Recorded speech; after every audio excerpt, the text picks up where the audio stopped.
Isipin mo to, nakatayo ka sa dulo ng isang napakataas na bangin. Madilim ang paligid, wala kang makita sa ibaba.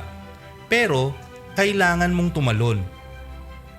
Gagawa ka ba ng desisyon na nakadepende sa isang bagay na hindi mo naman nakikita?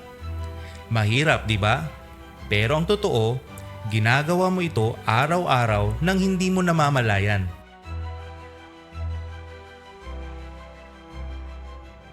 Kapag narinig mo ang salitang pananampalataya, ano ang unang pumapasok sa isip mo? Madali lang, di ba? Maniwala sa Diyos, magdasal bago kumain, o kaya magsimba tuwing linggo. Akala natin alam na natin ang buong ibig sabihin nito. Sa unang tingin, parang simple lang. Pananampalataya? Relihiyon lang yan. Ang tingin ng marami, ito ay isang bagay na ginagawa lang natin kapag nasa loob tayo ng simbahan o kapag may pagsusulit at kailangan natin ng himala para pumasa. Sinasabi pa nga ng iba na ang pananampalataya ay parang bulag na pagsunod lang, yung tipong hindi mo na kailangan mag-isip.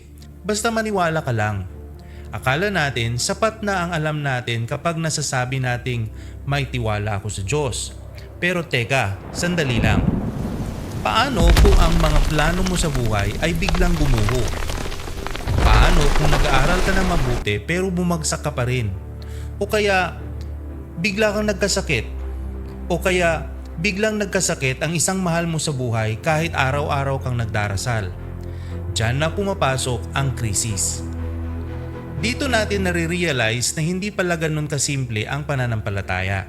Kapag hindi na umaayon ang mundo sa plano mo, madali lang sumuko.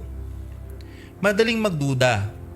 Nawawalan tayo ng direksyon at nakakaramdam ng matinding takot at stress dahil hindi natin nakikita ang bukas.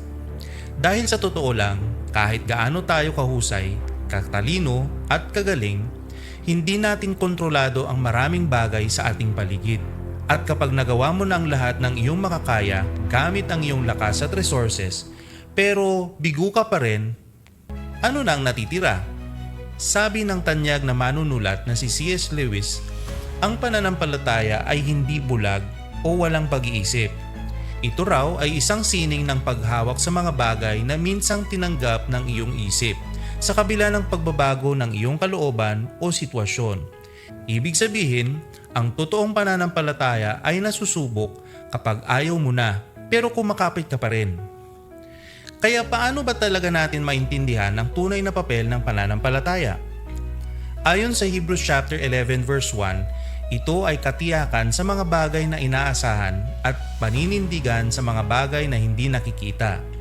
Parang isang maliit na buto na itinanim mo sa ilalim ng lupa. Hindi mo nakikita ang mga ugat na lumalago sa dilim, pero alam mong may matibay na halaman o sumisibol balang araw. Hatiin natin ito sa 4 na mahalagang aspeto. Una, pinapalakas nito ang ating pag-iisip.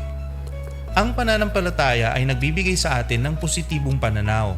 Sa halip na mag-isip ng mga pinakamasamang senaryo o sakuna, binibigyan tayo nito ng lakas ng loob na maniwalang mananalo tayo sa huli.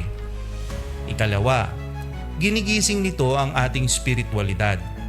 Ipinapaalala nito sa atin na hindi lang tayo basta katawan na may material na pangangailangan. Mayroong tayong kaluluwa at may ugnayan tayo sa isang mas mataas na kapangyarihan, ang Diyos, na nagpaparamdam sa atin na hindi tayo nag-iisa. Ikatlo, nagbibigay ito ng layunin at direksyon. Ang hinaharap ay puno ng kawalan ng katiyakan. Pero ang pananampalataya ang nag-aalis ng pagdududa na mabibigo ang mga plano natin. Dahil dito, mas may lakas tayong sumubok ng mga bagong bagay at abutin ang ating mga pangarap. At ikaapat, pinapababa nito ang pagiging negatibo. Ang taong may pananampalataya, itinuturing ang problema bilang isang unos lamang na lilipas din. Alam niyang katulad ng halaman sa ilalim ng ulan, kailangan din ang hamon para mas tumibay ang kapit nito kapag sumikat na ang araw. Ngayong alam mo na ang pananampalataya ay hindi lang teorya kundi isang lihim ng sandata sa buhay, paano mo ito isasabuhay? Tandaan natin ang simpleng framework na ito. Tiwala sa Diyos, tiwala sa sarili, at tiwala sa kapwa.